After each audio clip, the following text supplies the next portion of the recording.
अच्छा परेशान मत हो कि यही है, बहुत लोग बात करेंगे बेचारे खातिर। हाँ आराम से निकल जीवो, कोनो चिंता के बात नहीं है।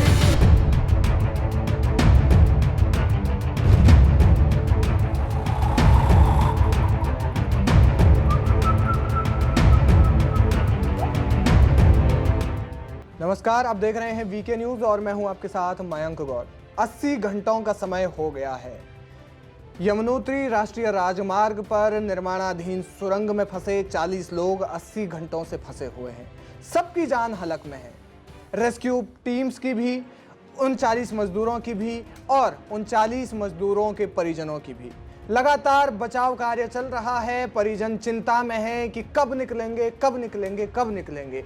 और सेम बिल्कुल ऐसा ही जो मजदूर फंसे हुए हैं वो भी यही सोच रहे हैं। इतने समय से तमाम कोशिशें की जा चुकी हैं, मलबे को काटा जा रहा है, पाइपलाइंस घुसाई जा चुकी है, लेकिन रेस्क्यू फोर्सेस उन्हें बचाने में अब तक तो कम से कम नाकाम साबित हुई हैं। हालांकि जल्द ही उन्हें निकाले जाने की संभावना है। बताया जा रहा है कि यह ऑपरेशन, रेस्क्यू ऑपरेशन 30 घंटे तक और चलेगा, जो कि कुल मिलाकर के बहुत बड़ी बात है। और इस समय बता दें कि मजदूरों से जब बात हो रही है, मजदूरों से लगातार संपर्क में है, उन्हें दवाई के साथ साथ में खाने पीने की जो ज़रूरी चीज़ें हैं वो भी भिजवाई जा रही हैं। पाइपलाइंस एक माध्यम बचा हुआ है जिसके ज़रिए उन्हें खाना पानी पहुंचाया जा रहा है, साथ ही साथ ऑक्सीजन भी पहुंचाई जा रही है। मजदूरों का कहना है कि खाने पानी की भले ही थोड़ी सी कमी हो जाए, लेकिन ऑक्सीजन की कमी ना होने दे, क्योंकि यहाँ पर गर्मी बहुत है, किसी भी तरीके से हवा का कोई सोर्स नहीं है और उमस के कारण यहाँ पर ऑक्सीजन की कमी हो रही है। आपको बता दें, इस मामले में जो एसडीआरएफ के कमांडेंट हैं मणिकांत मिश्र, उन्होंने इस पूरे मामले को अपने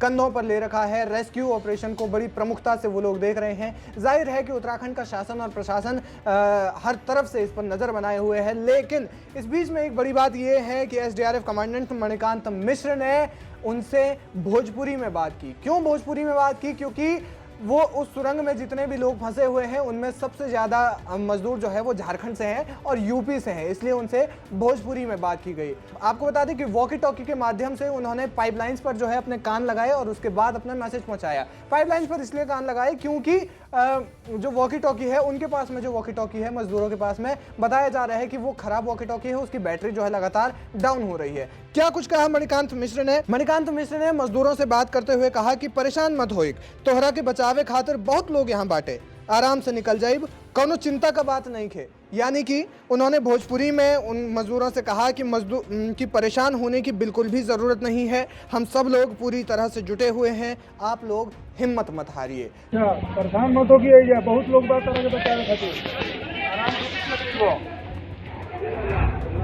हाँ आराम से निकल जीवो, कोनो चिंता के बात नहीं है। तो ये मणिकांत मिश्र ने उनसे कहा। आपको बता दें कि इसके साथ साथ में जिस तरीके से रेस्क्यू ऑपरेशन अपने चरम पर चल रहा है, दिल्ली से भी लगातार मदद भेजी जा रही है। और इसके अलावा आपको बता दें कि जो श्रीनगर में इसको लेकर के हवन चल रहा है, लक्ष्मी नारायण मंदिर में इसको लेकर के हवन किया गया और तमाम लोग वहां पर मौजूद रहे। जो 40 मजदूर वहां पर फंसे हुए हैं उनकी कुशलता की कामना की और भगवान लक्ष्मी नारायण के आगे हवन हुआ, यज्ञ हुआ, जो कि एक हमारी देश की एक बहुत बड़ी परंपरा को दिखाता है। जिस तरीके से हवन किया जा रहा है बचाने के लिए, और तो कुल मिलाकर के ये सारी प्रतिक्रियाएं, पूरा देश उनके लिए चिंतित है और पूरे देश के लोग उनसे उनकी कुशलता की कामना कर रहे हैं और रेस्क्यू ऑपरेशंस अपने चरम पर हैं। फिलहाल जो मणिकांत मिश्र हैं, रेस्क्यू ऑपरेशन यानी कि एसडीआरएफ के जो कमांडेंट हैं, उन्होंने भोजपुरी में बात की है और उन्होंने ढाढ़स बंधाया है जितने भी वहां पर मजदूर फंसे हुए हैं, और ढाढ़स बंधाते हुए कहा है कि उन्हें जल्द ही निकाल दिया जाएगा, क्योंकि ऐसे समय में अगर उनकी हिम्मत टूटती है तो फिर एक बड़ी मुश्किल खड़ी हो सकती है। क्योंकि चिंता का विषय तो है, क्योंकि किसी भी तरीके से निकलने का कोई रास्ता नहीं है और ऊपर से मलबे में फंसे हुए हैं, तो एक बहुत बड़ी चिंता की बात है। लेकिन उत्तराखंड का शासन और प्रशासन इसको लेकर के पूरी तरीके से तैयार है, चाक चौबंद है और हर एक पहलू पर अपनी पैनी नज़र बनाए हुए है। फिलहाल इस खबर में इतना ही। देश और दुनिया की तमाम बड़ी खबरों के लिए आप बने रहिए हमारे साथ, देखते रहिए वीके न्यूज़। नमस्कार।